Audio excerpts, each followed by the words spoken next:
We have everyone. Good morning. I want to thank you all for attending our press conference. Certainly I don't think I need any introduction, but to do it appropriately, I'm Governor Michelle Lujan Grisham, and what you're seeing is a representation of public safety leadership in a variety of ways. We're here for two specific reasons. Three. I usually like three better anyway. One, we have an updated public health order, which I'll walk you all through. Two, we have the legislative majority leadership to continue to make sure that the public in New Mexico, and particularly our families here in Albuquerque and Bernalillo County, to know that the urgency of public safety is critical to our work, and we are committed to doing everything evidence-based to curb and stall out the public safety risks that we have here. And three, we have with us the key statewide leaders with a focus still in Bernalillo County, although remember the public health order is a statewide public health recognition. The public safety is a problem everywhere. It's also a problem all over the country. What you're seeing in New Mexico is that we're just willing to do something significant about it and not wait for Congress or anybody else to act. We're just gonna do everything in our power to make New Mexicans safer. So I'm gonna introduce everyone, and then I'll go through the public health order. I'm gonna go to my right first. We have the Speaker of the House, Javier Martinez, thank you for being here. We have the Madam Pro Tem from the Senate, Mimi Stewart. We have the Leader of the House, Gail Chasey, and we have the Representative Rena Shapansky, who is the whip of the House Democrats. On my left, I have a new announcement. I've introduced Mr. Ben Baker to you before. He's the former Deputy Secretary of the Department of Public Safety, which is where the state police operations and leadership is for the state. He's now inside our office, and he is the, I already forgot your title. Public Safety Advisor to the Governor. You're the senior. You forgot the first part. Yes, ma'am. He's the Senior Public Safety Advisor to the Governor's office to me directly. Thank you. I don't know why we're calling him senior, but got a lot of years, and I'm going to point that out by Mr. Casetas. I don't think he needs any introduction. We've got the Secretary of the Department of Public Safety, Jason Bowie, and again, I introduced or reintroduced to the state former State Police Chief, Mr. Pete Casetas, who is the Crime Commissioner. And these titles can be a bit confusing. We actually talked a little bit about that as we were going over the public health order. The point is this: we need leadership at all levels to remove barriers to every jurisdiction who's responsible for public safety issues. And so we have attempted, and I think to some degree successfully, eroding jurisdictional problems between sheriffs, police departments, state police, corrections, and jails. But it usually is temporary. And then a matter of time goes by and we end up in the same place. So this sort of sense of urgency, we cannot end in the same place. I want to frame it just a minute, and then I promise I'll do the public health order. And then we'll have other folks, particularly legislative leadership, weigh in. One, since the week I declared an emergency, we've seen 296 shots fired in Albuquerque and Bernalillo County. 296 shots fired. Last night we saw violent crime move through the city that resulted in a gun injury, 2 car hijackings, and a kidnapping with suspects not yet in custody. Just to frame, we have a very serious situation in our communities that require serious, immediate results. I want to thank everyone, including every jurisdiction that's been meeting, talking, arresting, working, and making sure that the presence is dedicated in a way that's meaningful. The new public health order changes basically these things. One, We have removed the requirement that open and concealed carry cannot occur until the public health order is either removed or extended anywhere in the city. Now, I'll tell you, and I think you already know, and I'm sure you're going to ask me a question about that. In the TRO that was issued, there's more clarity about the question about the general open carry and concealed carry issue as it relates to a legal decision in New York, the Bruin case. We believe that a suspension is very different from a ban. Court is leaning to determine otherwise, so we can be wrong on the law on that case. I want to point out that the conversation in that court was pretty clear that we are not wrong about this emergency or about the issues related to violence, gun violence, and public safety generally. We have amended the public places component of the gun violence aspect of the public health order. That is amended to be focused now, no open or concealed carry in public parks or playgrounds where we know we've got high risk of kids and families. And for those of you who came to the press conference when we declared the emergency, you heard the senior advisor's personal description of what took place in terms of gun violence at a park where kids' sports and activities were occurring. I want to remind everyone that in public government spaces, we don't allow guns in here. We don't allow guns in the federal courthouse. We don't allow guns in the roundhouse. And so we believe that is a strong position given the law. So as you think about your questions, we'll have to wait. The full hearing is in October, but it's modified so that we're showing the relationship to protecting kids and families with high-risk activities in the city and in Bernalillo County.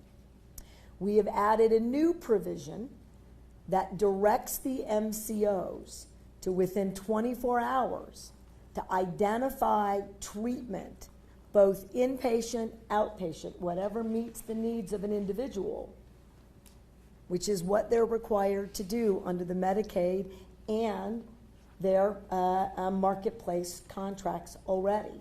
As many of you know, that has not really translated, in spite of the legislature's incredible effort to raise Medicaid rates, to remove copays, and to invest in the infrastructure of our healthcare system, for which I am incredibly grateful. Now it needs to be realized in treating the individuals who need it immediately. Lastly, not in the public health order, but as important, you've heard us discuss why we don't do something about folks engaged in particularly a crime that may only be a misdemeanor, and what happens if it's possession, what happens if it's illicit drug use. So we want a little more clarity here. If individuals anywhere in the state are engaging in illicit drug use, it's a felony and it is actionable. And I'm stating it. The state has not actively been dealing with that accountability for a number of reasons, not the least of which is treatment, incarceration situations, why we can't get people booked, we don't have enough prosecutors, any number of barriers. We cannot allow illicit activity to occur. When it does, we aren't treating people who need behavioral health investments, and we're allowing even more serious crime to hide in plain sight, which must immediately end. These bad actors need to be behind bars. That's the only way we keep our families safe. All jurisdictions will coordinate their efforts to make sure that open, illicit substance abuse, drug use is being addressed in the way in which we are all supposed to be doing that. And you can hear more about that from my colleagues on the direct public safety jurisdictional efforts. Lastly, I am confident but aware of how challenging the situation we find ourselves in. There are literally 1,000 moving pieces. In the debate about the public health order, I am seeing attacks on the legislature, certainly on the executive branch, and on governments all across the country. $750 million have been invested in public safety, $126 million just in public safety infrastructure, just last legislative session. It's more than double, I believe, than the last 8 years in the former administration, which is not a competition. It's just to highlight how much we are investing in turning a corner in a meaningful way. But the outcomes certainly aren't there, and only about 38%. You got to be careful about that money that was just now getting out there from the last legislative session. We have to move smarter, faster, and we have to have the fortitude to use every single tool every single day. And what this represents is that legislative leadership isn't going to wait for January. We're going to do the things that we have the power to do right now. And the things that do require adjustment in the legislature, the public knows will get done as quickly as we can. I've seen this legislature get bills up to me in 2 days in the legislature. They're amazing. But the sense of urgency, I hope, is felt by every single New Mexican and every single family who is living in this community, that enough is enough. I'm going to ask if that was a long introduction. I hope you'll forgive me, Mr. Speaker. I'm going to ask the Speaker to weigh in on the public health issues in general and certainly the crisis that we find ourselves in. Thank you, Governor, and good morning, everybody. I'm Javier Martinez, and I have the honor of serving as Speaker of the House. I am from Albuquerque. I live in the North Valley. I was raised in the International District. And I would challenge all of us to take a drive to the International District any one of these days and travel up East Central and see for yourselves the crisis that we are in. It is a crisis fueled by drug addiction. It is a crisis that we don't take lightly.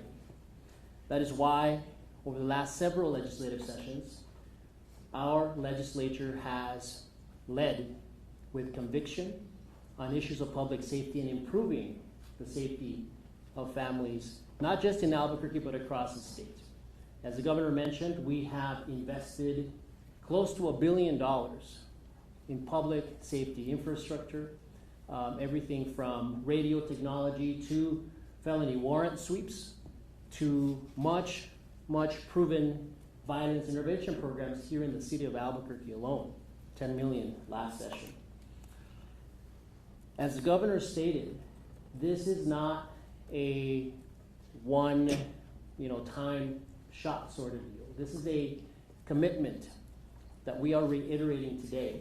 And the leadership that you see here at this table is committed to working with the executive, with the governor, with her team to identify areas in which we, as a legislature, can help support in improving that public safety, making more investments like increased Medicaid reimbursement rates so that MCOs and healthcare professionals can better treat folks who are dealing with addiction.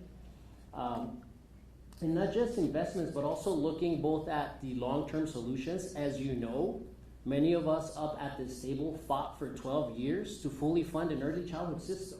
What does that have to do with crime? It is the single most effective crime-fighting tool. But it took us 12 years to get there. Think about that. 12 years to fully fund an early learning system.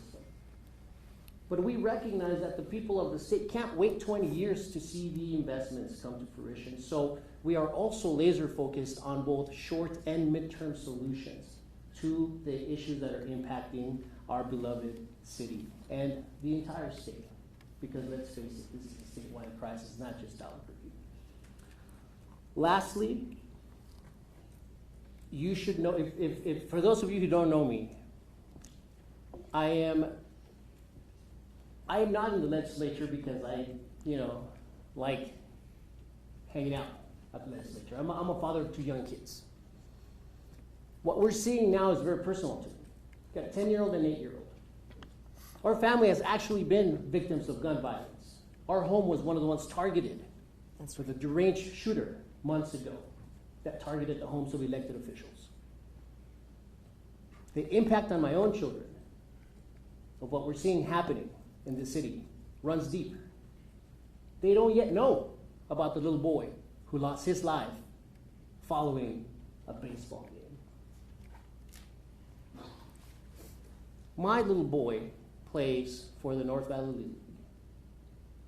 And on his second day of practice this fall, the coach had to cancel the practice because we heard gunshots across the street. My commitment to this issue, our commitment to this issue, runs deep. And we are not going to get distracted by the politics of the day. We're not going to get distracted by partisan infighting. We are going to offer and work on solutions that make a difference. Thank you, Governor. Thank you, Mr. Speaker. Madam Pro Tem.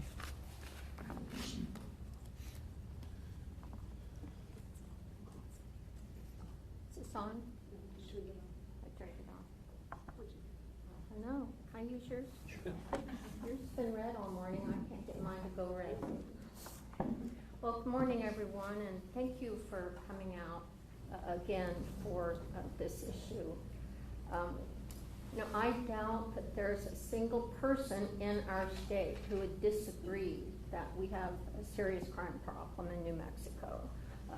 Horrific gun-related crimes in particular. I've been fighting with my colleagues over the years because some of my colleagues say, oh, it's all in Albuquerque. It's all an Albuquerque problem. Well, I've lived in Albuquerque for 45 years, raised my kids here. They went to school here. They both left, went to colleges out of state. I've been trying to get them to come home for a while. There's a light at the end of the tunnel. My daughter said, maybe. So we are lucky, I believe, to have a governor who cares about this so deeply, cares about every New Mexican family. And I appreciate the effort she has put behind this because the conversation about this, to me, is elevated to the nature of what we're looking at. The sense of urgency is what we're all looking at now, in part because the governor has raised this issue like this. So crime, gun violence, fentanyl, it continues to be a statewide behavioral health problem. And our behavioral health system was decimated by the last administration. We're still trying to rebuild that. So we have taken steps in the legislature. You've heard about the Benny Hargrove Act from Representative Herndon, our red flag laws. Both of those probably need to have some loopholes closed. And we have to ensure that our law enforcement partners have the training and resources necessary to put these two laws into place. So gun violence, it's just a very complex problem. It's not easy to address. Illegal and too easily accessibility of guns is huge. Our community-based violence intervention programs, we have to put more resources behind the continued work on treatment and behavioral health services. The tiny home village that's in my district, it's taken us all this time. It's finally filled.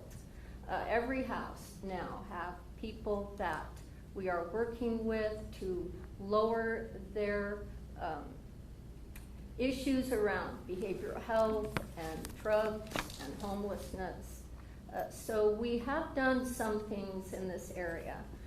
But I will tell you that my district, with Central running down the middle of it, is the primary place where the majority, not all of it, but the majority of crime in Albuquerque happens. And it's not unusual for us to be sitting at home in the evening listening to music and have gunshots. We found bullet casings in that front driveway a few months ago. I have a neighbor whose window was shot out. So this is something that we need to focus on more. The speaker, the leader, and I are all from Albuquerque.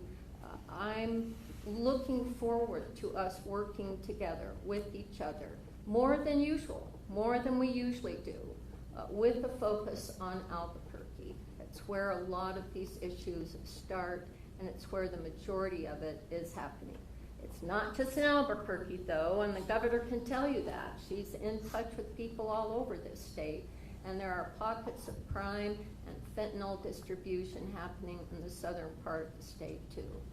So I'm committed to this. I'm committed to working with the governor and my legislative partners to really try to drill down further, find more evidence-based practices that we can bring to New Mexico, and working with these gentlemen that the governor has elevated also. So thank you, Governor. Thank you very much, Madam Pro Tem. And Leader Chasey. Thank you very much, Governor, and thank you all for being here. I'm Gail Chasey. My district is Southeast Heights, Donut Hill, and near Northeast Heights. My children grew up here in Albuquerque, and I don't think they faced these kinds of perils. They went to the Albuquerque Public Schools. They graduated from Highland High School. Neither of them lives here with their families now, and I wish they did. It's not because of this, it's because of just how life works out. But I appreciate this opportunity to discuss meaningful and evidence-based solutions at this time. I have always focused since I was elected, or I started serving at the end of 1996, right after I was elected. I was appointed a little bit early, on being very smart on crime. Now, we're experiencing the crisis that the governor has described, that the speaker and the President Pro Tem have described, but New Mexico's not alone, and we do need to acknowledge that as well. So we can look elsewhere for potential solutions and evidence. When I first ran, I read a study from the Rand Corporation on diverting children from a life of crime, and there were four main methods that the research showed were sort of fail-safe. The very first one was early childhood intervention. I've been talking about that because I came from early childhood special ed when I ran. And we finally now, as the speaker has noted, invested in it. So we have our tool, but it's not short term. It's going to take us a long time to get that, the results of that. The one of the other ones was graduation incentives, to actually offer something to students besides a diploma to graduate from high school. The speaker explained to me, while the study that the Rand Corporation did was based on actual just payment of cash to kids to graduate from high school, staying in school, attending school, keeping up, we have even more sophisticated graduation incentives now. Perhaps those need to be expanded, make certain that they're everywhere in the state. And what he explained to me is it's a path to a job, as well as rewards for staying in school. But we need to look at the demand for drugs in New Mexico and probably throughout this country. We can, as I said, we don't have to just look here for the solutions. Why can't we make road rage as socially unacceptable as driving while drunk? Why can't we do that? There has to be public service kinds of announcements, creative ways to change that whole behavior. Bullying. We need to make children safe in school. They need to feel safe reporting bullying. They need to feel safe after they have reported bullying. And we have to create safe environments for both children and youth. And with the issue of children being armed and being excluded from school through expulsion, when my sons were in Highland High School, we had in-school suspension. Now, I can understand that if you have a student who might be dangerous, you may not want them in school. So I think we have to look at alternatives for that kind of in-school suspension. We don't want to just throw them out and then have them out there with their guns hurting other people besides the ones in the school. So we can't just toss them. We have to intervene with them.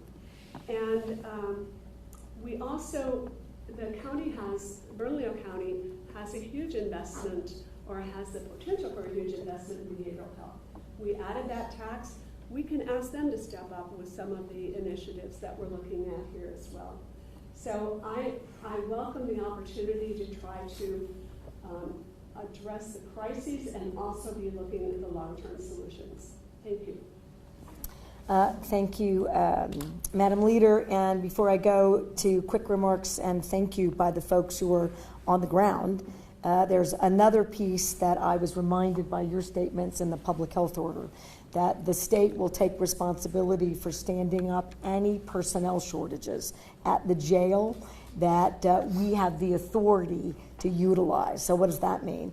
If we can use Guard or Homeland Security personnel or corrections personnel, which today we believe we can, to stand up bookings and medical screenings, we're going to do that. That has to be identified by the county, but there is some degree of discussion about whether or not that's immediately necessary. So instead of waiting to have the data and have everyone agree what's on first, what's on second, or who, we're just going to make sure that we're ready to stand it up and invest immediately. So it's not just directing other partners, it's also directing the state to be ready to stand up any number of efforts, including, as you will hear, that the state police is responsible to stand up policing and presence in our communities with a focus to this particular public health order. So I apologize for that. And I'm going to go to our Senior Public Safety Advisor, Mr. Ben Baker. Good morning. Thank you, Governor. Appreciate the introduction. Leaders from our legislative body, thank you for your remarks. Welcome to the members of the community. As the Governor mentioned, my name is Benjamin Baker, and I am humbled to be seated at a table to work for a boss and be seated with professionals who refuse to accept the status quo on violence in our communities and in our state as the standard way of doing business going forward. And I'm grateful for the opportunity to serve in a capacity where I may be able to add value and my years of expertise and my personal experiences, which I share with you, related to our experiences as community members in violent crime. But today represents more than that. Today is a call to action to the practitioners in the public safety profession. And I'm talking about multidisciplined practitioners. I'm talking about law enforcement officers, police, investigators, prosecutors, advocates, members of our healthcare community, both physical and mental well-being, substance abuse coordination, public safety telecommunicators, intelligence sharing community. It's a call to action to unify in a way that in 27 years of serving in this law enforcement capacity, I have not witnessed before. I'm grateful that it is occurring, and I am grateful for what I've seen over the course of the last week, because it is needed now more than ever in my observation and experience. We unify today under this call towards our shared goal of a reduction of violence within our communities and our state. This urgent unification represents our joint, renewed commitment to save the lives of New Mexicans in the communities to which we serve. To the practitioners who I will facilitate communication with on infrastructure, needs, force leveraging, systems that the governor just explained relative to adding value and horsepower to systems that are having trouble getting traction and contributing to our public safety. We need and we are grateful for your continued ability to commit yourself day to day to this cause. We are here to support you, and we are looking forward to an outcome that is not reflective of the status quo that perhaps you have been used to, but one of renewed optimism towards a safer New Mexico at this time. I'm grateful for the opportunity to serve in this capacity, and I'm humbled by the governor's willingness to allow me to do so. Thank you. Really appreciate that he couched that my willingness in lieu of, I need everyone to stand up and do more, and what you're seeing is that legislative response, and you're seeing that response in the men and women who work in public safety every day. But thank you. Secretary Bowie. Madam Governor, thank you. I'll echo what everybody else has said to a point, is that there's no argument from law enforcement. I want to make that very clear that we have a crisis here in the metro area. Law enforcement has worked very hard to curb violent crime in the metro area, and this is not to say that their efforts are not appreciated. We very much understand everyone who's out there working each and every day, putting themselves at great risk to make sure they stand up for this community. And we very much appreciate all the law enforcement officers that are working in this community day in, day out. That includes officers from the Albuquerque Police Department and Bernalillo County as well. Want to make sure we give credit to them. It's not lost on us that each time they leave the house, each time that they leave their families to stand up for this community, that they're at great risk. And so we appreciate them and the support of all their families for all the work that they do. And we've always enjoyed a great relationship as the New Mexico State Police with the Albuquerque Police Department and Bernalillo County as well. And I have found through my experience and relationships and working in law enforcement that the best work that we always do is when we collaborate and we come together for solutions. Not one agency alone can do the work, and not one agency alone can address the issues that are happening here within this community. The New Mexico State Police has stood up for this community time and again. As you guys know, we've done multiple metro operations. Some of you refer to as surges. We've referred to them as metro operations here, and we have collectively over those 3 years made nearly 1,200 arrests in this community. We understand that there's sustainability issues sometimes with deploying the New Mexico State Police from other jurisdictions, but will we continue to do so, and we continue to support Albuquerque metro area for the things that they need. We don't want to focus just on violent crime issues. I think what is so important to us is the quality of life issues in this community. You speak with business owners and residents alike. People are tired of stepping out of their homes, their businesses, and on their doorsteps, having drug use right outside their doorsteps. And we want to make sure that we address those issues as well. So while we clearly lean heavily into violent crime, we also want to address those quality of life issues. Open use of drugs, still a felony anywhere in the United States, and it's unacceptable. And the New Mexico State Police will be here in this community to make sure that those issues are addressed, making sure that we continue to earn the public's trust for the work that we do within law enforcement here. So we're very supportive of initiatives of the Albuquerque Police Department in Bernalillo County. We're here to help as always, and working with the Crime Commissioner, we will have follow-up meetings to ensure how we can work together to get this addressed. But we want to be clear, we want to get beyond the meetings. We don't want to just be talking. We don't want to sit in rooms talking about strategies. We want to see some action on the streets, both from Albuquerque Police, Bernalillo County Sheriff's Office, and New Mexico State Police. All of us are in the same boat together, making sure that this community can be and will be safer. So, thank you, Governor.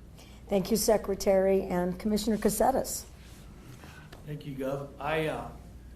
For the life of me, wouldn't have foreseen me sitting here after 4.5 years of retirement and with an unbelievable agency, the state police.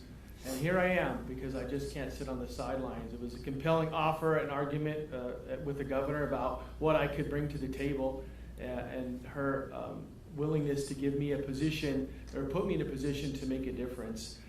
And that's what I care about. I'm sitting on this side of the table with probably 90 years of collective law enforcement experience. You couple that in with Chief Medina and Sheriff Allen, it's well over maybe 150 years of experience. What can we do to make a difference? What can I do to enhance what's already being done? I've never been really politically correct, so I won't start now, but that side of the table is very important. It's the legislative process, and we can't get to where we want to go without it. But in 26 years, I've never heard two criminals talking to themselves saying, you know what, we're really screwed because the 60-day session's coming up, and they're going to pass a bunch of laws that's going to make it harder for us to carjack, to commit murder, to do what not to the community. Again, it's important. It's huge what you're doing, but that's the long game. I'm interested in focus in the short game. I have been brought on to help the agencies work together to disrupt the criminal element in Albuquerque, and that's all I care about. There are a lot of other entities out there that are involved. It's a multifaceted approach. I will readily agree with that. But my job is focused with these two gentlemen to bring the people to the table that need to be dealt with, and that's the criminal. And it was said earlier by, I believe, Representative Chasey, that it has to be data-driven and it has to be directed and focused. And that's what we're going to concentrate on, is the 300 or 400 people in Bernalillo County that are grown adults that can't figure it out. But we're going to help them figure it out. We're going to get them to into the system so hopefully they can be dealt with. And this nonsense of victimization ends. I live in Old Town. I have a business in Old Town. My grandson, Jack Wyatt, turns 1 today. I want to take him there without worrying about crime and victimization of my own family and other New Mexicans. So that's why I'm here. I don't have all the answers. I never did. But I do look forward to disrupting the criminal element in Albuquerque. That's all I care about this side of the table. Thank you. Thank you very much, Commissioner Caceres. Okay, so you've seen a broad swath of groups who were dedicated to the call to action and the sense of urgency in the emergency that we find ourselves in. Every single institution, every single effort that's responsible for doing the work is being called and directed either directly by the public health order or indirectly by our efforts to resolve these situations in the most emergent, effective manner possible. We're going to get it done statewide. We're available for questions. Thank you. Is there going to be a special session? There's been a lot of talk about that. I'm going to start and then go to the legislators. So they're clear that I'm no stranger to calling a special session. They might have agreed with some of those and maybe didn't agree with others. To Commissioner Caceres' point, that has been requested by a couple of folks. A special session, any session, is warranted when we need an immediate answer in special that's going to change the status quo. What you heard from folks here is changing the status quo is the urgency of bringing the groups together that are responsible for doing the work right now. I am not going to call a special session, and I believe that the legislator leadership's dedication here today is an indication that they agree with that sentiment, and we can do work right now, every day, and will. If any of that changes, and they ask me to do a specific fix, I respect their advice and wisdom and counsel, and will reevaluate at that time. But today, this will make a much broader impact immediately. Yeah, I now it's not there. I would agree with that. And look, special sessions that we've had in the past, the COVID sessions, I think probably most obviously, those are sessions where we walked in and I think approved legislation by wide bipartisan margin so that it goes into effect immediately upon signature. 3.5 months out from a session, and given the immensity of the issues that we're tackling, I really wouldn't expect to see wide bipartisan alignment, and therefore it would probably result in a waste of taxpayer dollars and really a waste of everyone's time, especially when there's so much that we can do in the immediate and work toward the next session, which, like I said, 3.5, 4 months from now, we'll be right back at it.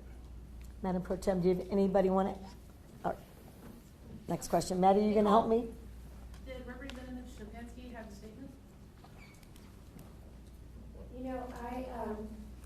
I think like so many other New Mexican parents, I spend a lot of time every day thinking about the safety of my kids. I think I would echo what the governor said, which is enough is enough. If we're worried about taking our kids to a baseball game, we have a real problem. So the other thing I would add is just while there is a lot of focus and deservedly so in Bernalillo County, this is a statewide issue. I represent the eastern portion of Santa Fe County, and issues around access to behavioral health treatment, around crime, around how to keep our kids safe and in school, and getting them ready for productive lives. Those issues are statewide. And so I think what I'm excited about is that the governor has brought us together as legislative leadership, and we are now going to be in a process of really focusing on all of the ideas, the big, bold ideas that are needed for this moment. And I'm really excited for that. So you can expect, I think, a great legislative session. And I as well will be working with all of my colleagues to get these priorities over the finish line. Go to Austin. Governor, yesterday there was a news conference at the Santa Fe Plaza, some of your supporters coming out in support of the order. One of them said that you have been the victim of stalking in the last week. Can you confirm that? Can you talk about any of the violent threats that have been placed against you? We've documented numerous threats online, threats in public in the rally in Old Town last weekend. Can you talk about this? I don't know that reference point for stalking. I don't believe that that is occurring. What I can confirm, and again, not to give out too much information from the folks who protect me and all of us every day, the state police primarily. In fact, there are folks who are incarcerated today for making credible threats to my life and safety and my family. And in fact, anytime I talk about gun violence or anytime I talk about emergencies, that there's a significant uptick. And it might have been in an informal conversation about the uptick in threats. And when one party makes multiple threats online, it certainly gets to the definition of online stalking. So I certainly don't want to say that that individual was completely wrong, but rather that's not how we're treating it currently. And I think that my state police, our state police, are on it effectively. Is that a fair statement, Secretary? Yes, ma'am, it is. Any comment on the sort of the heated rhetoric from members of the Republican Party? A sitting commissioner, Jay Block, compared you to Al-Qaeda the other day. I'm genuinely curious if you have any thoughts about the rising rhetoric among elected officials, not just random people online. That rhetoric was directed at me and so many of my colleagues in 2016. And it has never ended when we had a shift and we had a president who invited that kind of intimidation and fear tactics to prevent elected leaders and policymakers from doing their job. I was chairing immigration reform and debate, and if you don't think that I wasn't getting a hot mess of very angry and tending towards violence, it occurred again, certainly during all of the COVID decisions, but every single time we've talked about background checks. That directed effort, I've been compared to Hitler, to Al-Qaeda, to ISIS, to you name it. It's a slurry of slurs. And what it just tells me is that this country, and I will fight against it, I will always have the courage, that this is not the kind of discourse I recognize in my state or my community. I have long disagreed with both Democrats, the Speaker, and I have had very challenged discussions, and so have I with every legislator here and Republicans. Yep. And I have leaned in on both parties about what they believe changes whatever issue it is that we're addressing. And I campaigned, frankly, on that I have a bipartisan aspect to getting things done. Otherwise, it doesn't have sustainability. But when members of the opposite party make those kinds of hateful, directed, spiteful, intentional, knowing that that intimidation factor could result in my direct harm. It is shocking to me today that, again, the First Amendment would suggest that because I'm a public official, that they can increase hostility and danger and not be held accountable. And it also should give New Mexicans clarity that too many members, not all of them, Republicans both in Congress, elected leaders in the country, and in our own statewide party, offer no solutions to addressing public safety in our state, but would rather increase tensions by those reckless statements. And while not surprising, incredibly disgusting.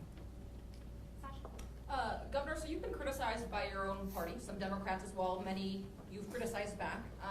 A few telling us, Sheriff John Allen, Chief Medina, that they were unaware of your gun ban, and they found out about it moments before your press conference last week, and it has sort of created a rift in the Democratic Party. Can you speak a little bit on that? Well, I wouldn't describe it as a rift. So, look, this is a very gun safety and gun violence hasn't been addressed by any political party, in my view. I'm not going to speak for anyone else here. People don't address it because it takes a lot of courage to stand up. So if I made it uncomfortable, which was not the purpose, but when you try to build consensus on gun violence measures, I'm going to tell you, you cannot. More than we have in our legislature, which is a shining beacon of getting more gun violence safety measures done, certainly while I've been governor, than I think any other or most other states in the country. So I don't want to minimize their work. And that took a lot of courage. These were close votes and very challenging.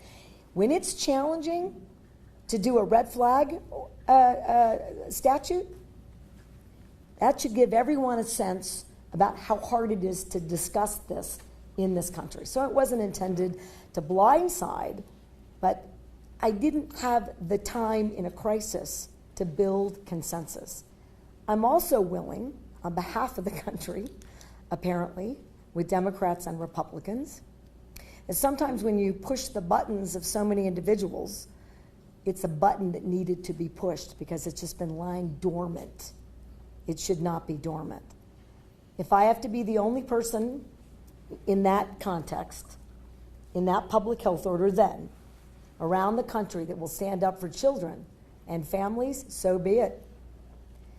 And I hope that my colleagues, who I'm sure, because they're working right now, they're all working together, but outside of the political references here, share my outrage that we should not lose any more children in the state. 3 children a month die from gun violence in New Mexico.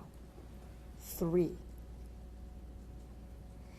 If that doesn't make you feel a sense of urgency to test every question, to push every evidence-based, and remember, guns on the streets results in gun violence. It is evidence-based. We're clear. Somebody has to ask the questions, and it provides meaningful legal tools for the legislature to debate in the next session. So I'm not mad at anyone. Maybe the hateful situations that cause more risk in our communities. But being mad isn't a solution either, taking it personally. I did, highlight that being mad at me is not a solution. And before you do that, you should have credible ideas about moving forward. And I don't mind that I stayed that, I got to defend the positions that I take. Otherwise, then they're not real positions. I can defend them. But there's no anger or animosity from me towards any elected leader who's going to have to be part of the solutions, minus that kind of rhetoric. So we're going to get it done. And thank you for asking the question. Go ahead, please. You spoke about individuals anywhere engaging in illicit drug use, drug deals.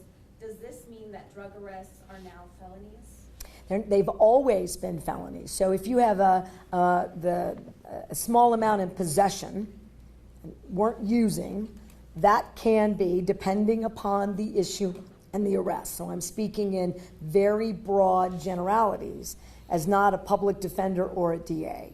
So those questions are certainly going to be much better addressed by the experts day to day and the criminal courts who do this every day.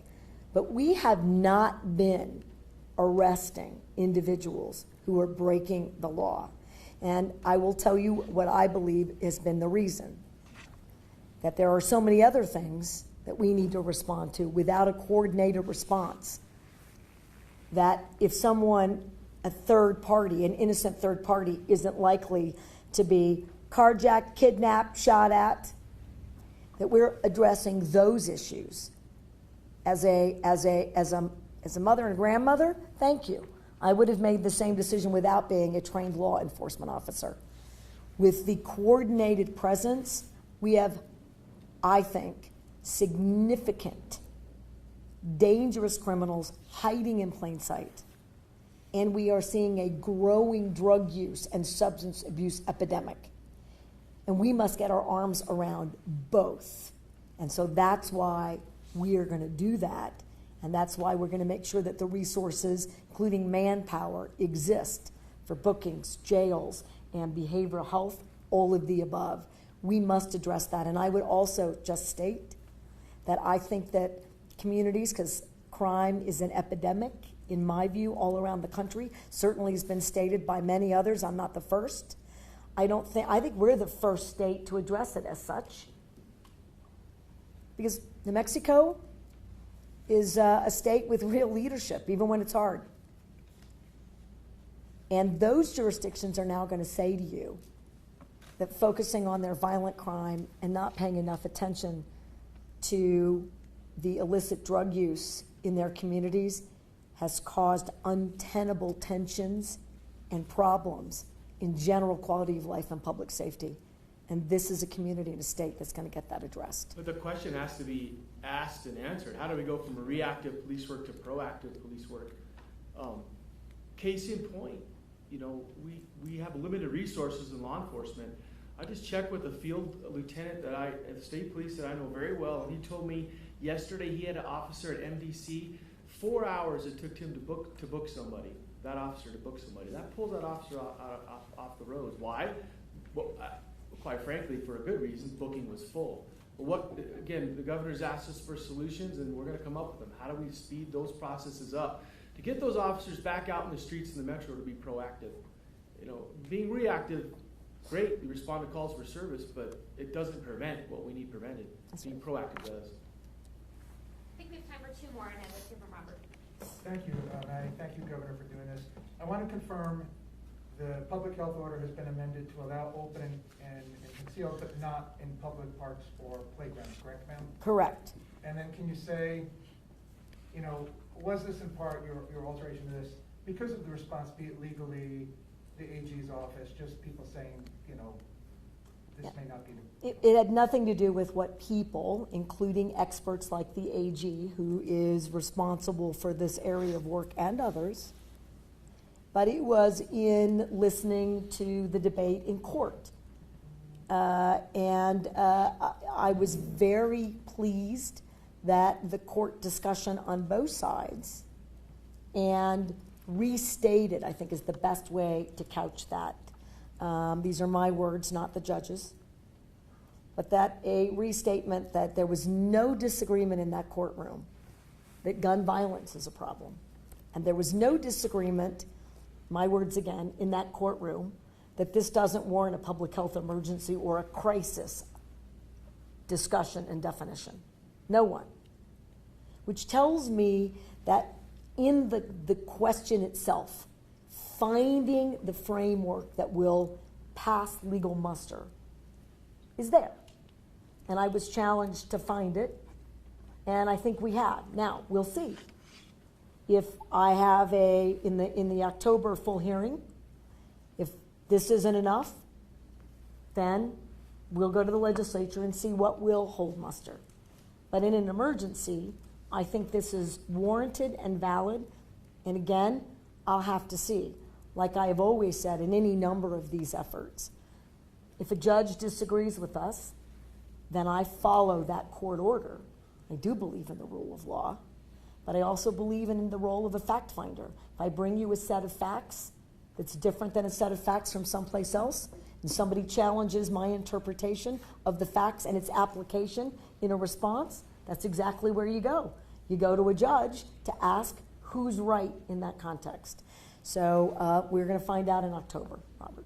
Thank you, Governor. Thank you. We'll just do one more. Now, Governor, you've done obviously a lot of interviews since you first announced this public health order, the original one. Now, you've said some that there are science and facts behind that it's concealed carry and open carry that are responsible for these crimes.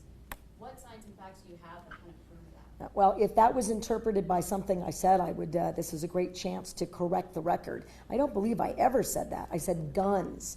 The number of guns on the street, there is plenty of evidence. And we're happy to give you 5 remarkable pieces around the country. So that's fairly well established in the same way that we say the evidence about early childhood is completely evidence-based. The arguments about that have been put to bed. That's how you have laws, like being able to take into custody a firearm under certain domestic violence situations, right? That's why those laws exist, or universal background checks, or waiting periods, all of those, because the number of firearms does increase risk and public safety issues.